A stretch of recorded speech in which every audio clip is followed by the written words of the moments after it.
আমরা প্রতিদিন একটা জিনিসে আটকে আছি, জ্বালানি। তেল ছাড়া গাড়ি চলে না, জেনারেটর চলে না, কারখানা চলে না। আর তেলের দাম যখন বাড়ে তখন পুরো অর্থনীতি কেঁপে ওঠে। কিন্তু যদি আমি বলি একটা প্রযুক্তি আছে যেখানে তেলের জায়গায় কাজে লাগবে পানি, না, এটা বাষ্পীয় ইঞ্জিন নয়, কোনো ফোটানো বা বাষ্প তৈরির খেলা নয়। পানি ট্যাঙ্কেই থাকবে, ঠিক যেভাবে তেল থাকে, আর সেখান থেকেই ইঞ্জিন শক্তি নেবে। আজ আমরা দেখব এই প্রযুক্তি বাস্তবে না থাকলেও বিজ্ঞান ভেবে দেখলে কিভাবে এমন প্রযুক্তি কাজ করতে পারে আর কেন ভবিষ্যতের গবেষণা এই দিকেই এগোতে পারে। বর্তমানে প্রতি বছর তেলের রিজার্ভ কমছে, চাহিদা বাড়ছে। এক পর্যায়ে বিজ্ঞানীরা প্রশ্ন করল, কি এমন জ্বালানি আছে যা সব জায়গায় পাওয়া যায়, সস্তা, নিরাপদ আর অনন্ত? একটাই জিনিস চোখে পড়ে, পানি। পৃথিবীর 70% পানি।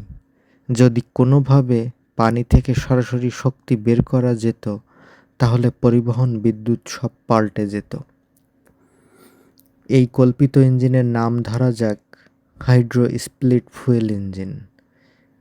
এই ইঞ্জিনের লক্ষ্য হচ্ছে পানি ভেঙে রিয়েল টাইমে হাইড্রোজেন বের করা, আর সেই হাইড্রোজেন থেকেই শক্তি পাওয়া। এই ইঞ্জিনের 3টি মূল অংশ। ন্যানো ক্যাটালিক চেম্বার, এখানে পানি প্রবেশ করতেই একদম অন্য জগতে ঢুকে পড়ে। চেম্বারের ভিতরে ন্যানো কণা পানির অণুগুলোকে দুর্বল করে ফেলে। মলিকুল বন্ডিং ঠিকঠাক থাকে না, পানি হোল্ড করতে পারে না নিজের স্ট্রাকচার। দ্বিতীয় ধাপে হাই ফ্রিকোয়েন্সি মলিকুলার ব্রেকার। এটা হচ্ছে ইঞ্জিনের আসল ম্যাজিক। দুর্ধর্ষ হাই ফ্রিকোয়েন্সি ইলেকট্রোম্যাগনেটিক ওয়েভ দিয়ে পানি কাঁপতে থাকে, যেন ভেতর থেকে ফেটে যাচ্ছে। অণুগুলো আলাদা হতে বাধ্য হয়, হাইড্রোজেন আলাদা হওয়ার জন্য অপেক্ষায় থাকে। তৃতীয় ধাপে মাইক্রোপ্লাজমা কম্বাস্টন চেম্বার। এখানে হাইড্রোজেন ঢুকলেই ক্ষুদ্র প্লাজমা বিস্ফোরণ হয়। এটা কোনো সাধারণ এক্সপ্লোশন নয়, মাইক্রো লেভেলের অসংখ্য ছোট কিন্তু অত্যন্ত শক্তিশালী প্লাজমা বাস্ট। এই বাস্ট পিস্টন ঠেলে দেয়, যেভাবে তেল জ্বালানো বিস্ফোরণ পিস্টন ঠেলে দেয়। পানি ভাঙা মানে বন্ডিং এনার্জি ভাঙা। সাধারণ ইলেকট্রোলাইসিসে বাইরের শক্তি লাগে অনেক বেশি, কিন্তু এখানে দাবি ন্যানো ক্যাটালিস্ট এবং হাই ফ্রিকোয়েন্সি ব্রেকার মিলেই এই বন্ডিং দুর্বল করে দেয়। এমন অবস্থায় পানি ভাঙতে খুব কম শক্তি লাগে। হাইড্রোজেন বের হয়ে গেলে সেটাকে টেনে নিয়ে একটি হাই প্রেশার ইনট্যাক্ট টিউব, গাড়ির তেল জলে পিস্টন ঠেলে দেয়। এখানে হাইড্রোজেন প্লাজমায় রূপান্তরিত হয়।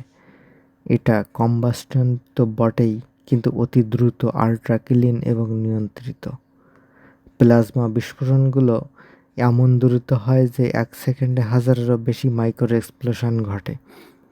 ফল পিস্টন টর্ক তৈরি করে, ক্র্যাঙ্কশ্যাফট ঘোরে, চাকা ঘোরে, আর পুরো সিস্টেম চালাতে যে শক্তি লাগে তার বেশিরভাগ ফিরেই আসে এই হাইড্রোজেন প্লাজমা বিস্ফোরণ থেকে। চমৎকার ব্যাপার হলো, তেলের ট্যাঙ্ক ঠিক আগের জায়গায় থাকবে, কিন্তু এখন সেখানে থাকবে পানি। তুমি ট্যাঙ্কে পানি ভরছো আর ইঞ্জিন নিজেই সেটা ভেঙে শক্তিতে পরিণত করছে। এখন প্রশ্ন, এটা তো দারুণ শোনাচ্ছে, তাহলে বিজ্ঞানীরা বানাচ্ছে না কেন? কারণ পানি ভাঙতে শক্তি লাগেই, ভাঙার চেয়ে শক্তি পাওয়া কঠিন। হাইড্রোজেন অত্যন্ত দাহ্য, নিরাপত্তা বড় সমস্যা। এত দ্রুত মলিকিউলার ব্রেকিং প্রযুক্তি এখনও নাই। ন্যানো ক্যাটালিস্ট তৈরি করা ব্যয়বহুল। এই সিস্টেমের অতিরিক্ত তাপ উৎপন্ন করে, কুলিংয়ের বড় সমস্যা হয়। তাই এখনই এটা বাস্তব নয়, কিন্তু ধারণাটি বিজ্ঞানীদের নতুন পথ দেখাতে পারে।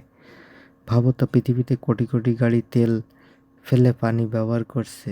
ফল, পরিবেশ দূষণ কমে যাবে, কার্বন নিঃসরণ প্রায় শূন্য, তেলের দামের ভয়ঙ্কর ওঠানামা থাকবে না, ছোট ছোট দেশগুলোও জ্বালানিতে স্বনির্ভর হতে পারবে, দুনিয়া সস্তা পরিবহন যুগে ঢুকে পড়বে। সায়েন্স সবসময় অসম্ভবকে সম্ভব করার পথে হাঁটে।